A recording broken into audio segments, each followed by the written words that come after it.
The Old Man and the Sea. Chapter 1. The Old Man and His Luck.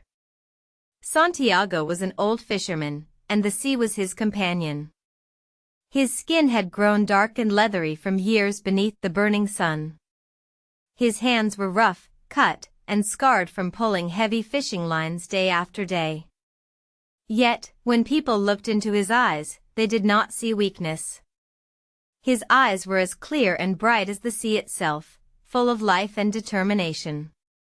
For 84 long days, Santiago had gone out into the Gulf Stream and returned empty-handed.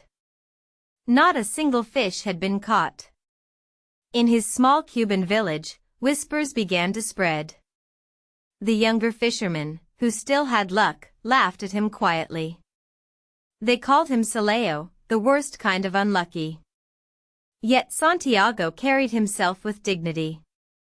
He walked proudly with his fishing gear over his shoulder, his back straight, as if luck were something that could never truly defeat a man. Among all the people of the village, only one remained loyal to him, a boy named Manolin. The boy had fished with Santiago since he was just 5 years old. Now he was 12, strong and full of admiration for the old man. He loved Santiago like a grandfather. For 40 days, Manolin had fished with him, even when there was no catch. But finally, at his parents' order, he had joined another boat, a luckier boat that brought back fish.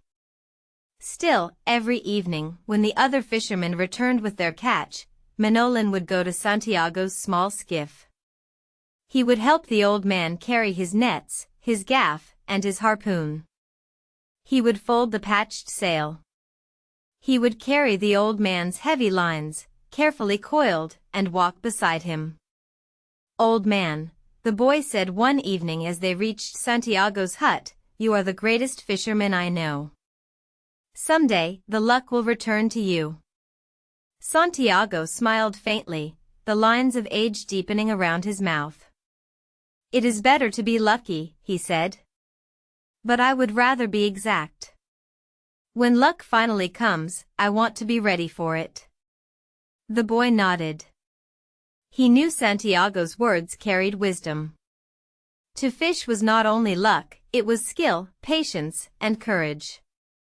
The hut where Santiago lived was small, made of faded palm leaves. Inside, it was almost bare. On the walls hung only 2 pictures. There was a bed made of newspapers, a single blanket, a wooden table, and 1 chair. There were no luxuries, no decorations, no treasures, except the tools of a fisherman. Yet Santiago never complained.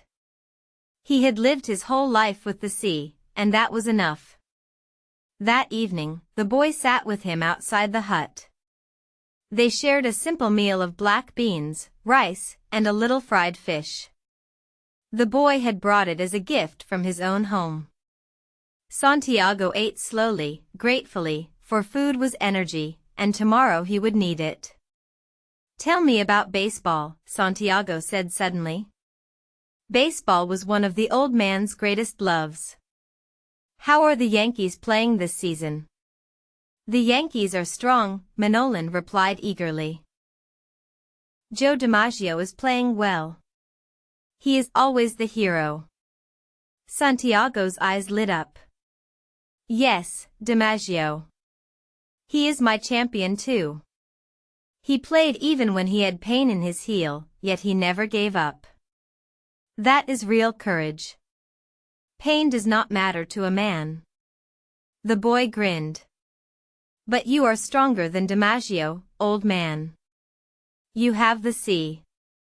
The old man laughed, a soft, tired laugh. "Perhaps.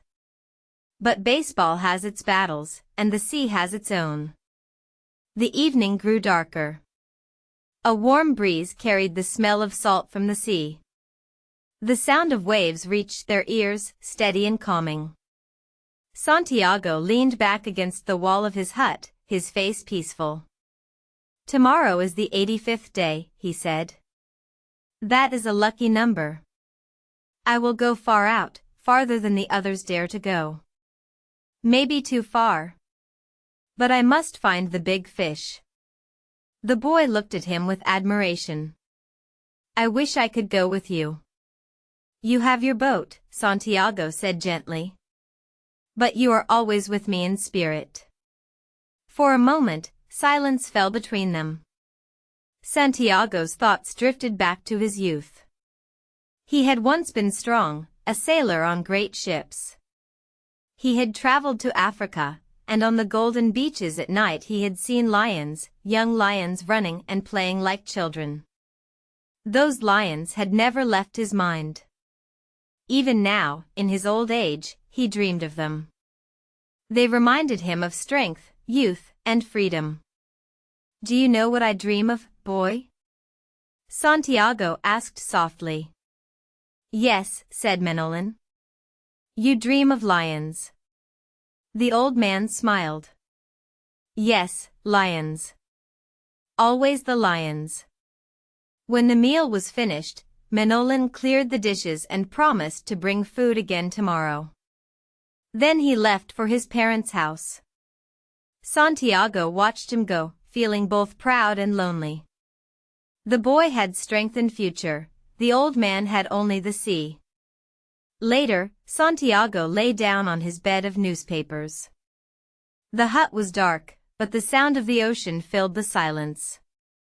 He thought of the coming day, of the deep waters, of the great fish that waited for him.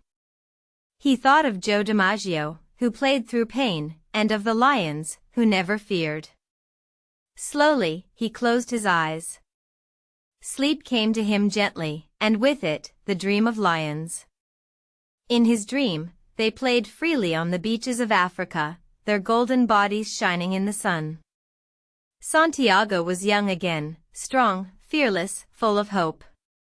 And as he dreamed, the old man smiled. Tomorrow would be the 85th day. His luck, he believed, was about to change.